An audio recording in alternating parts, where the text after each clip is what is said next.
नमस्कार। Basic computer अनुदेशक भर्ती सामान्य ओबीसी, एमबीसी, ईडब्ल्यूएस के लड़कों के लिए भर्ती एक जुमला या धोखा है। फॉर्म भरने का भी कोई औचित्य नहीं है, एग्जाम देने का भी औचित्य नहीं है। इस वीडियो में सामान्य और ओबीसी और एमबीसी, ईडब्ल्यूएस के लड़कों के लिए, मेल के लिए सीटें दिखाऊंगा तो आपके पैरों तले जमीन खिसक जाएगी कि ये एक भर्ती इन वर्ग के लिए एक जुमला और एक धोखा है। हजारों लाखों रुपए बच्चे काफी सालों से कोचिंग कर रहे हैं और लाइब्रेरी में जा रहे हैं, टेस्ट सीरीज दे रहे हैं, कोई फायदा नहीं है। वो पैसा व्यर्थ जाएगा। आप 100% मार्क्स लाने पर भी आपका चयन नहीं होगा। इस भर्ती में सामान्य वर्ग, ओबीसी, एमबीसी, ईडब्ल्यूएस के मेल यानी लड़कों के लिए 0 पद हैं या माइनस में पद हैं। माइनस में क्यों जा रहे हैं उस पर भी चर्चा करूं।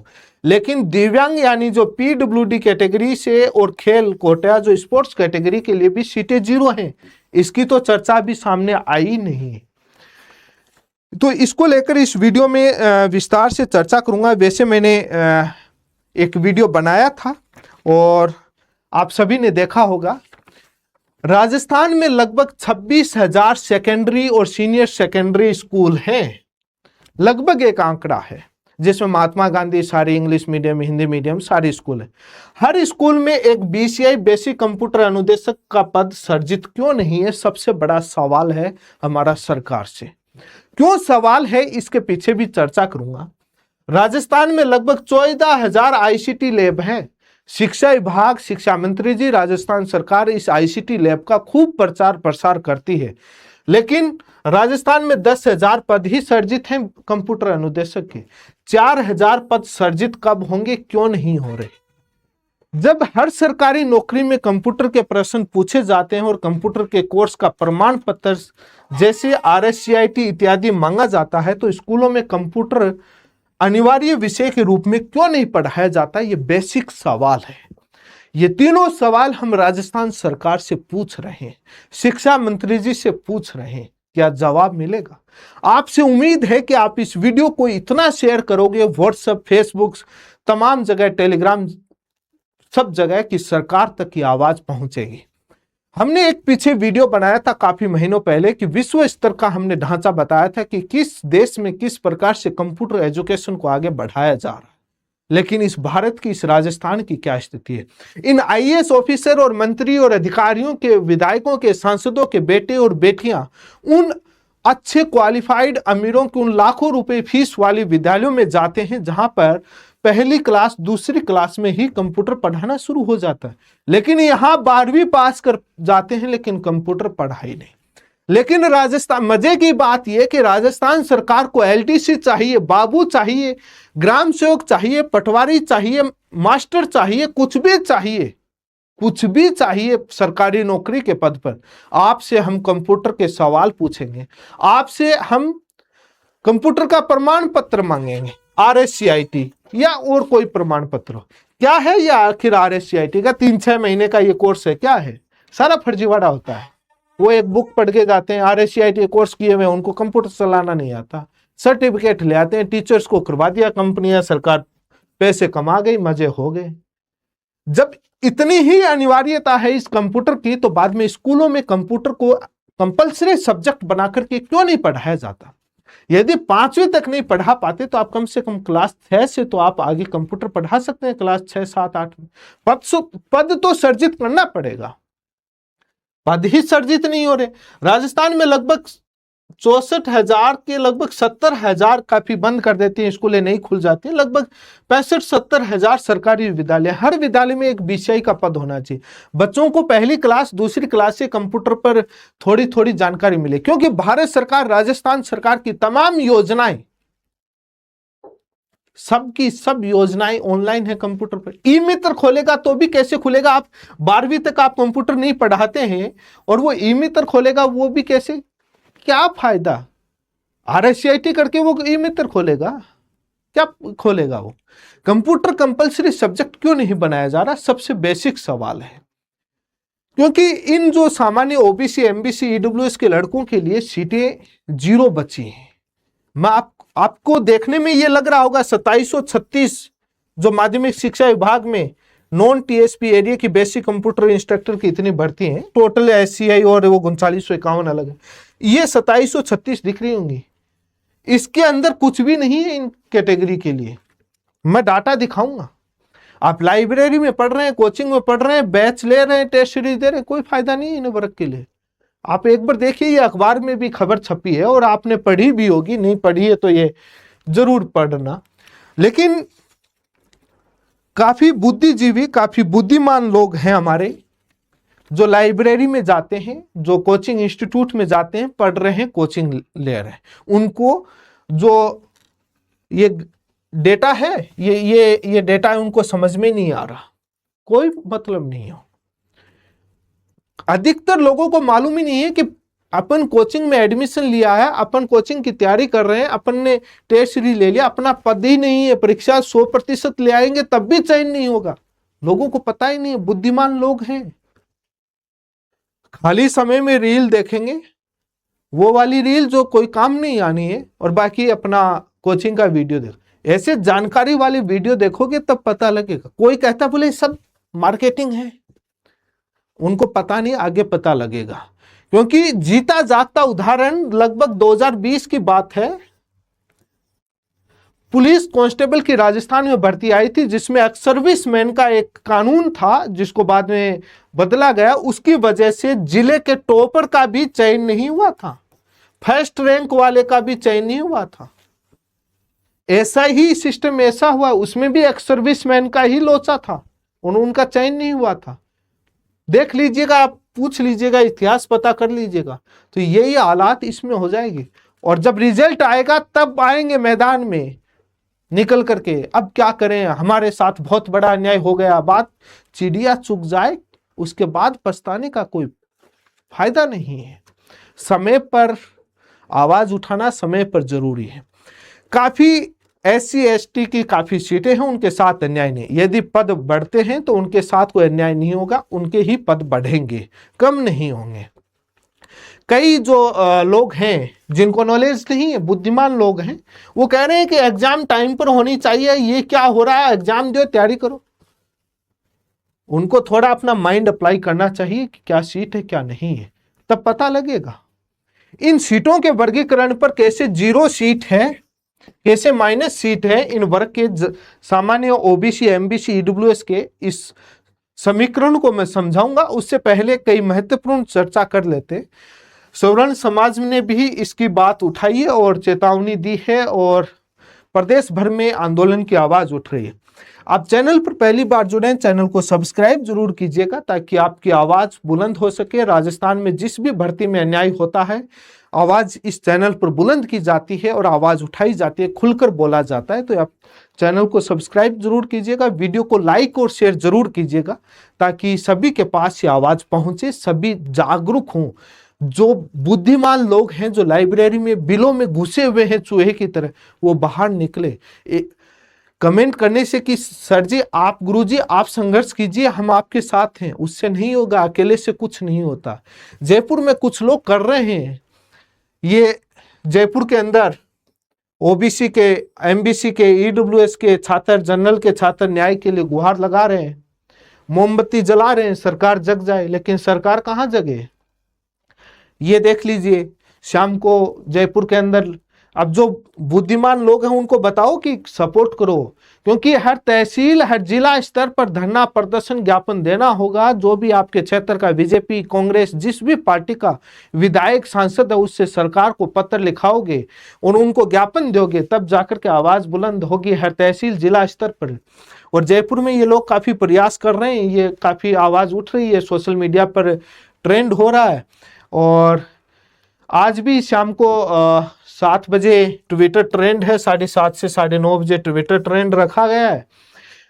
इस समीकरण को समझने से पहले ये आवाज उठ रही है। आप देख रहे हैं काफी लड़कियां भी आगे आ रही हैं। बेसिक कंप्यूटर अनुदेशक भर्ती में हुए एक छलावे, एक अन्याय, पुरानी भर्ती को ही देकर के पद देकर नई भर्ती का जो दिखावा किया जा रहा है, इसको लेकर के ये OBC आरक्षण संघर्ष समिति है, जो RAS अधिकारी जैसाराम जी और ये काफी सदस्य हैं, ये भी काफी विचार विमर्श कर रहे हैं कि काफी राजस्थान की काफी भर्तियों में ओबीसी के साथ अन्याय हो रहा है। आईए की भर्ती में ओबीसी जो को 7% रिजर्वेशन दिया गया था ओबीसी को, और कुछ भी नहीं हुआ, भर्ती कंप्लीट करवा दी। इसलिए जो लोग कह रहे हैं कि परीक्षाएं अभी होनी चाहिए, आगे नहीं बढ़नी चाहिए, आईए में कुछ हुआ तो वो इसमें होगा। राजस्थान के आरएलपी पार्टी के मुखिया और नागौर से सांसद हनुमान बेनीवाल जी, दबंग नेताजी के पास भी आईए के छात्र पहुंचे हैं, और बेसिक कंप्यूटर अनुदेशक के छात्र अपनी पीड़ा लेकर पहुंचे हैं, और इन्होंने आश्वासन दिया है कि हम आपकी आवाज उठाएंगे, और उनके आवाज पर पहुंचे हनुमान बेनीवाल जी के पास, और उनसे न्याय की गुहार छात्रों ने लगाया कि हमारी भी लड़ाई लड़िए। और राजस्थान कर्मचारी चयन बोर्ड भी टीम पहुंची, और आलोक राज जी से उन्होंने निवेदन किया, रिक्वेस्ट किया, मांग रखी।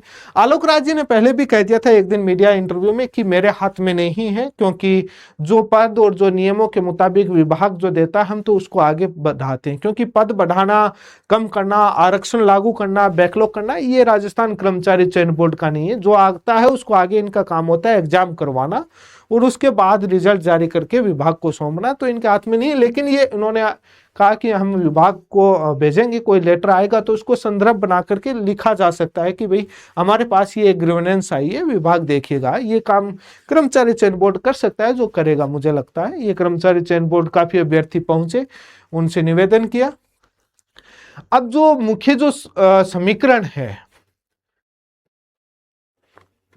आपको लगभग 2736 पद मैंने दिखाया आपको, जो नॉन टीएसपी के बीसीआई के पद हैं माध्यमिक शिक्षा विभाग के, सामान्य के पद हैं 443। इस समीकरण को शॉर्ट में समझ लेते हैं। सामान्य यानी मेल, जिसमें मेल या फीमेल सभी चयन ले सकते हैं, वो 309 पद हैं। फीमेल के 30% आरक्षण जब लागू कर दिया जाता है 443 में, तो इनके 134 पद आते हैं, 134 पद आ गए। एक्स सर्विसमैन हॉरिजॉन्टल आरक्षण लगता है, ये भी हॉरिजॉन्टल लगता है, ये इनका लगा तो ये 39 पद आ गए। बैकलॉग एक्स सर्विसमैन के 274 पद आ गए।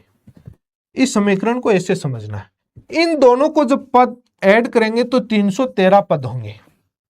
अब ये दोनों क्या है, एक्स सर्विसमैन 12.5% और एक्स सर्विसमैन बैकलॉग, ये दोनों ऐड करेंगे 313 होंगे। ये 313 कौन है, सारे मेल हैं।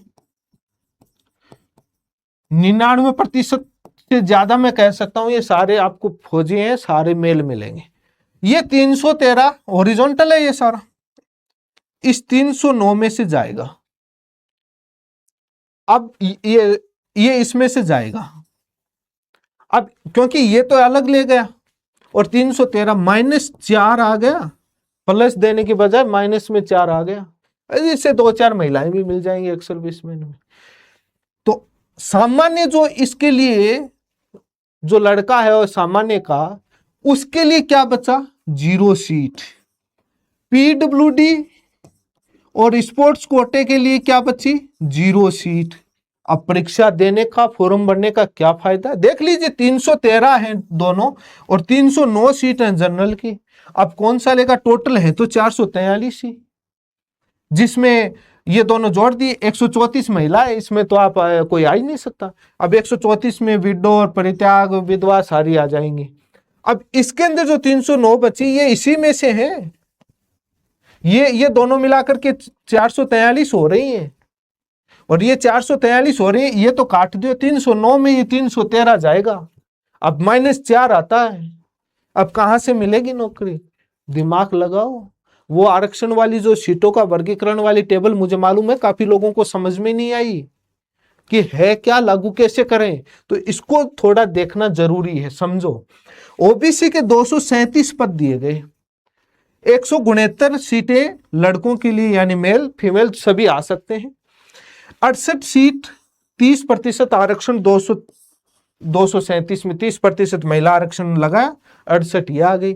12.5% लगाया, 11 ये आ गई, और बैकलॉग की आ गई 164। 11 और 164 मिलकर हो गए 175। 169 है भाई जी, ओबीसी मेल जिसमें फीमेल दोनों आ सकती हैं 175 तो ये हो गई, और ये दोनों मिलकर के 237 हैं, 443, और ये दोनों मिलकर के 237 है। 169 में 175 घर से लग रहे हैं। कहां से मिलेगा ओबीसी वाले का चयन? नहीं मिलेगा। और कहां है स्पोर्ट्स, कहां है पीडब्ल्यूडी कैटेगरी, कहां मिलेगा उनका? वही ले गए भाई जी, यही ले गए दो, कुछ नहीं आना है। अब एमबीसी आ जाओ 55 पद, 38 मेल और फीमेल सभी आ सकते हैं, 17%, 17 सीट आ गई महिला आरक्षण 30% है। इसका 0 है ओबीसी में, 42 सीट ये आ गई। अब 42 ही है, 38 ही है, भाई जी जेब से लग रहे हैं। कहां गई स्पोर्ट्स पीडब्ल्यूडी? 38 में ये 42 हैं बैकलॉग वाले। यही ईडब्ल्यूएस में 111 सीट, 80 जनरल मेल और फीमेल में, 31 सीट महिला के लिए, 30%, 2 एक्स सर्विसमैन 12.5%, 76 ये, 80 है, 4, अब ये 78 हो गए, दो लग जाएंगे ईडब्ल्यूएस के। क्या लगेगा? ये है असलियत। और उस रिजर्वेशन की टेबल को समझोगे तो आपकी समझ में। ओबीसी का 21% आरक्षण गया, भूल जाओ, वो तो 237 है, कहा 2736 है। 10% भी ओबीसी का आरक्षण नहीं दिया है, 21% आरक्षण है। एमबीसी 5%, कहां है 5%?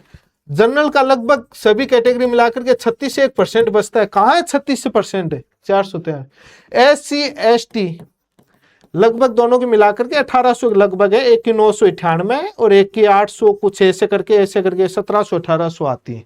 अब ये जो तीनों मिलाकर के लगभग 1001 बचती है, और जो 1700 1800 ये 1001 ये 2736 हो गई, कुछ भी नहीं है। जो मुख्य आरक्षण था, जितना प्रतिशत जिस कैटेगरी का जिस वर्ग का, वो तो गया, भूल जाइए। उसके बावजूद भी ये स्थिति बनी हुई है कि कुछ नहीं आना है, कोई बैच लेने का, टेस्ट सीरीज देने का इन वर्ग का कोई फायदा नहीं है, सिलेक्शन नहीं होना। यदि पेपर इजी आ गया और ये सारे फॉर्म भरे और पीजीडीसी वाले आए और इनके 40% आ गए, तो एक का भी सिलेक्शन नहीं होगा, भले ही टॉपर बन जाना। अन्यथा तो क्या है कि ये पेपर इजी नहीं आता है, 40% नहीं आएंगे तो ये जनरल में कन्वर्ट हो जाएंगे, वो भी रूल है, आगे बढ़ाते कैरी फॉरवर्ड वाला भी वो अलग एक जांच का विषय, बाद में तमाम नियम देखो, वो तो भविष्य का गर्त का मामला है। इसलिए इसको समझना जरूरी है कि ओबीसी आरक्षण के साथ ये टेबल पूरी ये दिखाई गई है और ये सारे लगा करके दिखाया गया है। इसको मैंने इजी वे के अंदर ये समझाया पूरी टेबल को, इसलिए समझना बहुत जरूरी है। जो कुछ भी नहीं बचता है, इसलिए घरों से बाहर निकलो, रजाई कंबल में कूलर एसी के आगे बैठ करके ये मत लिखो ट्विटर पर सब जगह हम आपके साथ हैं, आवाज उठाइए, बुलंद कीजिए, न्याय दिलवाइए। घर से बाहर निकलना पड़ेगा, अन्यथा बैच के जो 20-20 हजार रुपए कोचिंग के लगा रहे हो, कोई फायदा नहीं है, कोई बेनिफिट नहीं है, कुछ नहीं मिलने वाला है। दैनिक भास्कर ने पूरा कच्चा चिट्ठा खोल के रख दिया है, उसके बावजूद भी समझ में नहीं आता है तो कोई समझा नहीं सकता। सूचना सहायक भर्ती में, कई भर्तियों में देख लीजिए आरक्षण के साथ खिलवाड़ हो ही रहा है, लेकिन इस बार तो 0 पर ला दिया, कुछ भी नहीं दिया है। नहीं तो 2-4-5% दे रहे थे, इस बार तो जनरल के साथ भी अन्याय कर दिया। तो इसलिए इसका रास्ता एक ही है कि पद सर्जित किए जाएं। पद सर्जित होंगे तो भर्ती के पद बढ़ेंगे, भर्ती के पद बढ़ेंगे तो सबको न्याय मिल जाएगा। ये काम एक दिन में नहीं हो सकता, समय लगता है। आप यदि अगस्त में पेपर हो गया तो बाद में एक नई टीम आएगी जिनका सिलेक्शन हो रहा होगा, अच्छे मार्क्स आ रहे होंगे, भले ही वो इन कैटेगरी जनरल ओबीसी के ही होंगे, उनको लग रहा होगा अपने को मिल जाएगा, क्योंकि उनका दिमाग इतना काम करता नहीं। बाद में पता लगेगा, रिजल्ट जारी करो, रिजल्ट जारी करो, नई भर्ती में देख लेना अपना, बाद में एक नई टीम आ जाती है। आज जो नेता संगठन नेता जो आवाज उठा रहे हैं वो भी बाद में उसी कैटेगरी में चले जाएंगे कि ज्वाइनिंग दो, रिजल्ट जारी करो। इसलिए एक बार रोकना जरूरी है और पद बढ़ाने जरूरी हैं, क्योंकि पद सर्जित करना, पद सर्जित करने के बाद वित्त विभाग के पास जाना, फिर बाद में लंबा प्रोसेस होता है। और एग्जाम वगैरह हो गई तो बाद में कुछ नहीं बढ़ेगा, भूल जाना। पद सर्जित वाला, वित्त विभाग से अप्रूवल वाला सारा काम इतना आसान नहीं है जितना आप समझ रहे हैं।